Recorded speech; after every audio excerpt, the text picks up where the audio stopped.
안녕하세요. 한병수 목사입니다. 오늘은 시편 9편을 가지고 반쪽의 마음이라는 질문 함께 나누겠습니다. 이 시의 저자는 다윗입니다. 이 다윗은 참으로 큰 고통과 환난을 겪었던 분이시죠. 인생의 대부분이 고통의 바다 속을 지나온 것 같습니다. 그렇게 큰 고통, 한 번도 마음의 상처가 아문 적이 없고 눈물이 마른 적이 없는 나날을 보내면서 살아왔던 그 격정의 세월 속에 있으면서도 다윗은 하나님께 어떻게 반응하며 살았을까요? 첫 소절이 이렇게 시작합니다. 내가 전심으로 여호와께 감사하오며. 하나님께 감사하는 인생 살았다는 것이죠. 이것은 공식을 외우듯이 어떤 순간에도 이렇게 반응한다 라는 그런 당위성 차원에서 한 것이 아니겠죠.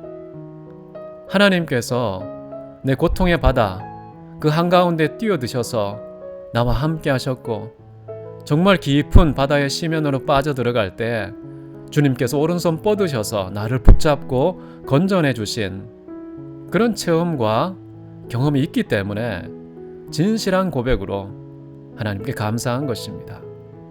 감사를 할 때 참 특이한 표현 나오죠. 전심으로 감사하며. 반쪽짜리 마음이 아니었던 겁니다.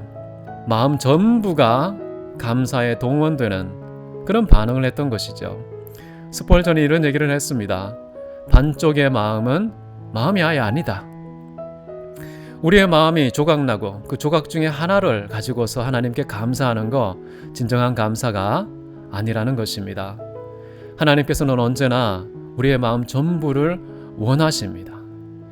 그렇게 원하시는 이유는 우리의 전부를 다 가지려고 하시기 때문이 아닙니다. 우리의 전부를 하나님께 드리면 그것이 마치 그릇이 되어서 하나님께서는 당신의 전부를 거기에 담아서 우리에게 다시 돌려주시는 것이죠. 겉모양은 내가 전부를 하나님께 드리는 것처럼 보이지만 하나님은 우리에게 당신의 전부를 주고 싶으셔서 전심으로 무언가를 하기를 원하시는 것이죠. 그래서 여러분 어설프게 반쪽짜리 마음 가지고 하나님께 나아가지 마십시오.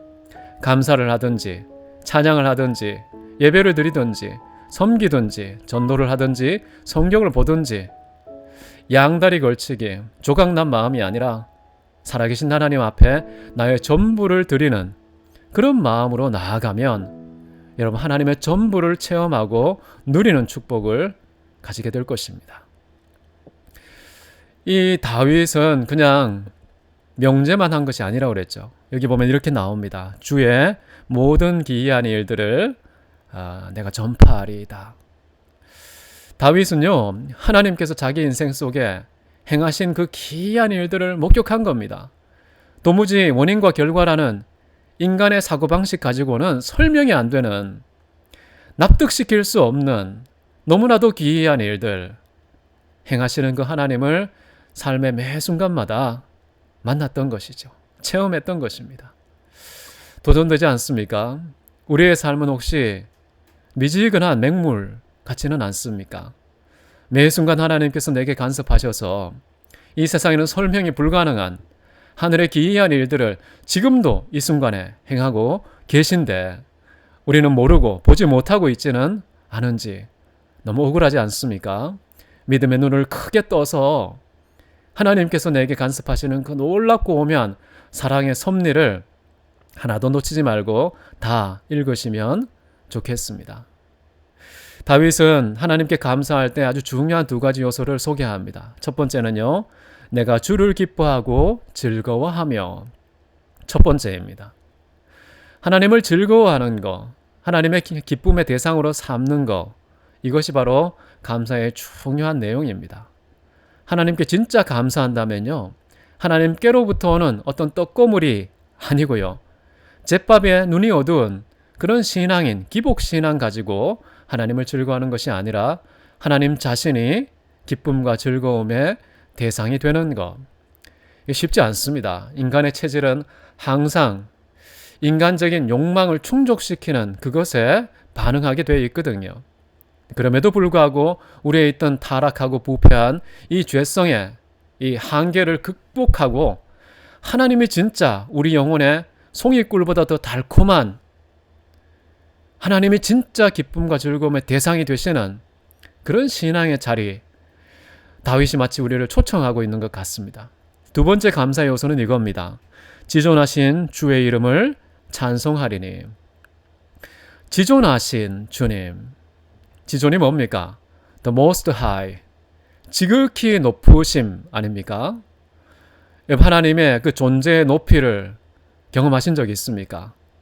그 지혜의 높이를, 그 위엄과 정직의 높이를, 공의와 사랑의 그 높이를, 측량할 수 없는 그 고도의 하나님의 존재성을 다윗은 경험했나 보다라는 생각이 들어요.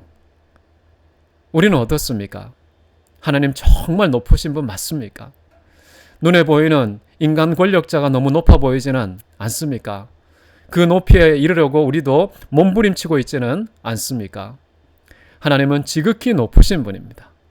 그 하나님이 우리를 끌어올리셔서 하나님 보좌 우편에 그리스도 예수와 함께 나란히 앉히셨다는 이 사실, 이거 기억하시면서 정말 지존하신 주의 이름 찬송을 하십시오.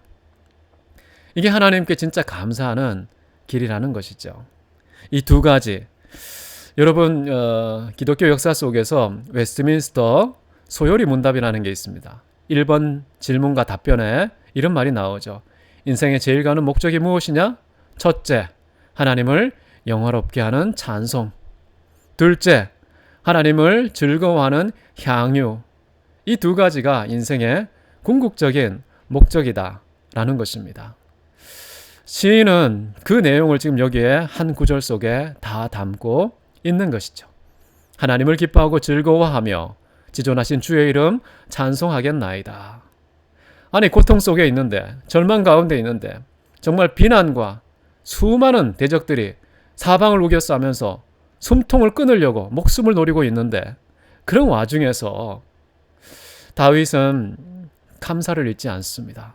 하나님의 기이한 일들을 절대 포기하지 않고 기대하는 것이죠. 자, 그 다음에 이런 말이 나옵니다. 참 특이한 표현인데요.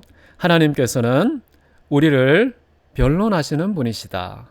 동시에 우리를 심판하시는 분이시다. 라고 나옵니다. 하나님이 우리에게요, 변호사인 동시에 판사가 되신다는 거예요. 이 세상에는 있을 수 없는 일 아닙니까? 판사하고 변호사가 동일인이면 공정한 재판이 내려질 수 있겠습니까? 이 세상에는 있을 수 없는 일이고 법정에서는 도무지 상상을 할 수 없는 일입니다. 그런데 하늘의 법정은 좀 사정이 다릅니다. 하나님께서는 우리의 변호사가 되시고 최종적인 판결을 내리시는 판사가 되신다는 사실. 다윗은 이것을 고백하고 있는데요. 자, 그렇다고 해서 그러면은 하나님은 언제나 내 편을 들어주시겠네, 나의 유익을 도모해 주시겠구나 라는 기대감 갖기 쉬운데요. 다윗은 절대 그런 마음의 꼼수에 취해 있지 않습니다. 읽어보시면 이렇게 얘기합니다. 하나님은 영원히 앉으시며 심판을 위하여 보좌를 준비하셨도다. 영원한 심판의 보좌에 앉아 계신 하나님. 자, 그 하나님은 어떻게 할까요? 공의로 세계를 심판하시며 정직으로 만민에게 판결을 내리신다 라고 말합니다. 하나님은 공의와 정직, 거짓과 꼼수가 통하지 않습니다. 절대 불의를 저지르지 않는 분이시죠. 그런 하나님께서 우리를 변론해 주시고요. 그런 하나님께서 영원한 심판의 보좌에 앉으셔서 판결을 내리시는 분이다. 그렇기 때문에 찬양하는 겁니다. 하나님의 공의는 영원히 변치 않고 온 세상에 매 순간에 만민에게 이루어질 것이다. 그렇게 되기를 소원합니다. 라고 말하는 것이죠. 그러면서 억압당하는 사람, 연약한 사람에 대해서 다윗은 고민합니다. 하나님, 저렇게 연약한 사람, 헐벗은 사람들, 불쌍한 사람들 거할 곳이 없습니다. 하나님만이 요새가 되어 주십시오. 저들의 신변을 보호해 주시고 저들의 생명을 지켜 주십시오. 하나님만이 요새가 되실 수 있다는 그런 간절한 기도를 드립니다. 그러면서 저는 그런 생각이 든 것 같아요. 다윗도 저렇게 헐벗고 가난한 사람들의 요새가 되어줘야 되겠구나. 그런 마음 가진 것 같아요. 사실 다윗이 가는 곳마다요, 정말 갈 곳이 없고 아무도 받아들여주지 않는, 모두가 다 버림당한 자들, 그런 잡족들이 다윗을 둘러싸고 있었습니다. 정말 중요한 도전입니다. 하나님은 우리의 요새가 되십니다. 자, 그런데요, 우리는 과연 이 세상에서 갈 곳 없는 사람, 버려진 사람, 수많은 사람의 천대와 멸시를 받고 있는 저 가난한 사람들, 그런 사람들에게 요새가 되어주고 있는지 우리 자신을 돌아보면 좋겠습니다. 오늘은요, 나의 마음 전부가 하나님께 감사를 드리는지, 그 감사의 다양한 요소로서 하나님을 기뻐하고 있는지, 내가 지존하신 하나님의 이름 찬양하고 있는지, 그리고 하나님께서 영원한 재판의 보좌에 앉으셔서 공의와 정직으로 온 천하와 만민을 심판하고 계시다는 것, 과연 그것을 감사하고 있는지, 그리고 연약하고 천대받는 자들의 요새가 되시는 그 하나님을 찬송하고 기념하기 위해서 내가 과연 그들에게 요새가 되어주고 있는지, 이 질문을 계속해서 머릿속에 담고 하루 종일 답을 찾아가는 저와 여러분 되시길 바랍니다. 기도하겠습니다. 사랑이 많으신 아버지, 감사합니다. 우리가 하나님께 감사할 때 얼마나 요식행위 정도로 감사하고 말았는지요. 우리의 마음 전부가, 우리의 존재 전체가 하나님께 감사를 드리는 입술이 되게 도와주시고, 우리의 전부가 하나님께 올리는 감사의 향기와 제물이 되게 하옵소서.